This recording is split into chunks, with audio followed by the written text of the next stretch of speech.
आज बात करेंगे पातंजलि योग दर्शन के समाधि पाद के योग सूत्र 38 के विषय में। तो योग सूत्र 38 में पातंजलि ऋषि हमें क्या गहरी बात बता रहे हैं कि क्या गहरा सूत्र दे रहे हैं। तो इस सूत्र के द्वारा उस गहरी बात को जो पातंजलि ऋषि हमें बताना चाह रहे हैं, इस सूत्र के द्वारा हम समझते हैं। योग निद्रा के विषय में मेरा वीडियो महायोग निद्रा के नाम से इसी चैनल पर आपको मिल जाएगा। तो उसको आप कानों में लीड लगा के या धीमी आवाज में रात को सोते समय या जब दिन में आप आराम करते हैं सोने के लिए या 1 घंटा या 2 घंटा दिन में सोते हैं, तो आप उसका प्रयोग कर सकते हैं। और जैसे उसमें निर्देशित किया गया है, अगर आप वैसा करेंगे तो महायोग निद्रा ध्यान जो है आपको बहुत ध्यान की गहरी अवस्था में ले जाएगा, जो कि एक नींद के माध्यम से जाएंगे आप, लेकिन वो सामान्य नींद नहीं होगी।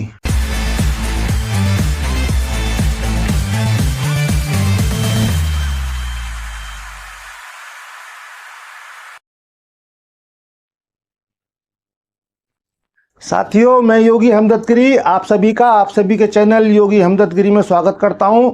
आप सभी को बहुत बहुत प्रेम।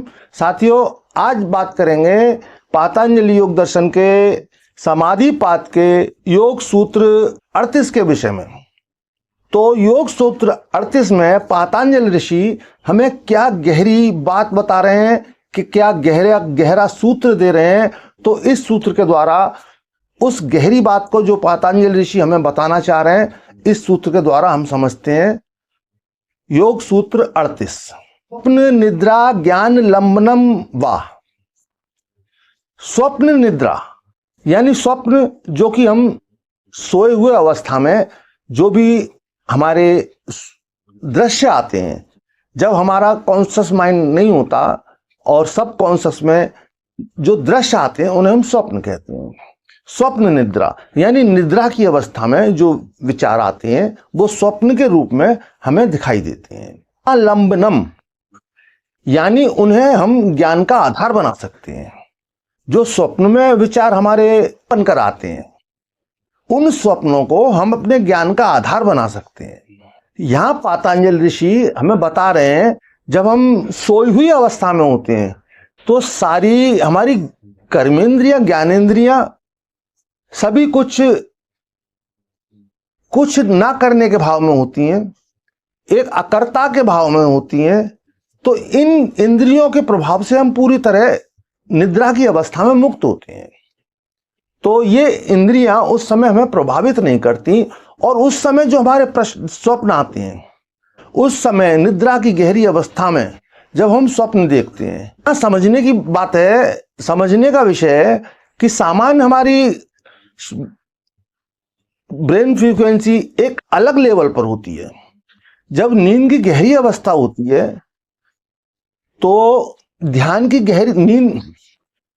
नींद की गहरी अवस्था में हमारे माइंड की वेव्स इतनी धीमी हो जाती हैं कि वो डेल्टा वेव्स हो जाती हैं। उन्हें हम डेल्टा वेव्स के नाम से जानते हैं। और साथियों, डेल्टा वेव्स की फ्रीक्वेंसी 5 से 4 प्रति सेकंड होती है। मात्र 5 से 4 डेल्टा वेव्स की फ्रीक्वेंसी।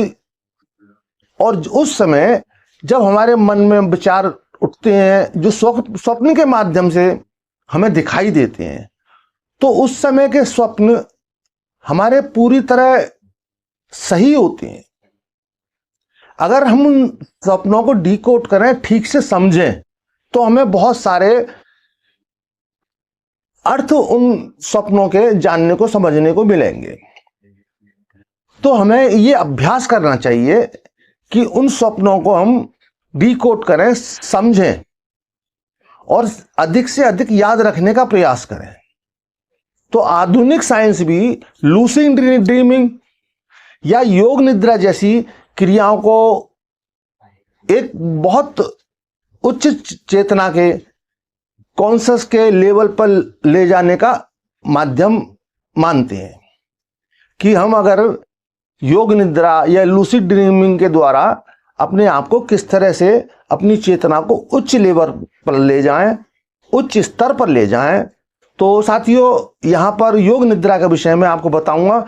योग निद्रा के विषय में मेरा वीडियो महायोग निद्रा के नाम से इसी चैनल पर आपको मिल जाएगा।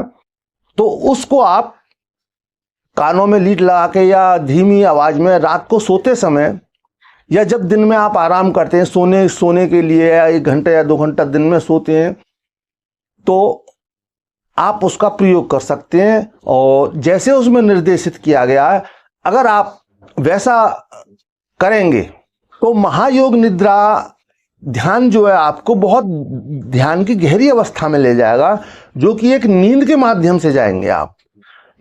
लेकिन वो सामान्य नींद नहीं होगी, वो एक योग निद्रा होगी, महायोग निद्रा, जो कि मेडिटेशन की, ध्यान की एक गहरी अवस्था है और जहां पर कि हमारा चेतना का उच्चतम विकास होता है। तो आप महायोग निद्रा का अभ्यास कर सकते हैं, जो कि आपको बहुत गहरी निद्रा में ले जा सकता है और बहुत अच्छे स्वप्न, बहुत सारी ऐसी स्थितियां आपके साथ घटित होंगी जो कि आपके लिए एक दिव्य स्थिति होंगी, और उनको आप ठीक से समझने का प्रयास करें, उन्हें उसके अर्थों को गहरे से समझें। तो ये आपकी चेतना को उच्च स्तर पर ले जाने का बहुत सुंदर माध्यम हो सकता है। यही पातंजलि ऋषि 38वें सूत्र में हमें बता रहे हैं। तो साथियों, आज का सूत्र आप समझता हूं मैं ठीक से समझ पाए होंगे, मैं ठीक से आपको समझा पाया हूँगा। फिर भी कहीं चूक हुई है तो आप कमेंट बॉक्स में लिखकर पूछ सकते हैं, मैं सभी के कमेंट के जवाब देता हूं।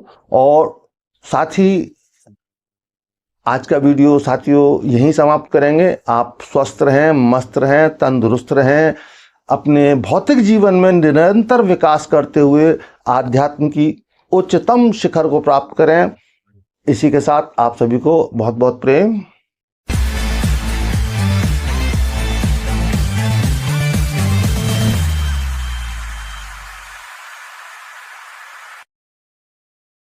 नमस्ते।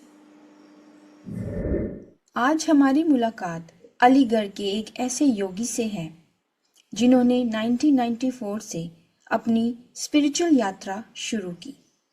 इनका नाम है योगी हेमदत्त गिरी जी। इनके गुरु ब्रह्मज्ञानी योगी श्री नीलकंठ गिरी महाराज जी एक नागा सन्यासी हैं। इनके सानिध्य में रहकर योगी हेमदत्त जी ने आध्यात्मिक सफलता प्राप्त की। प्रणाम योगी जी।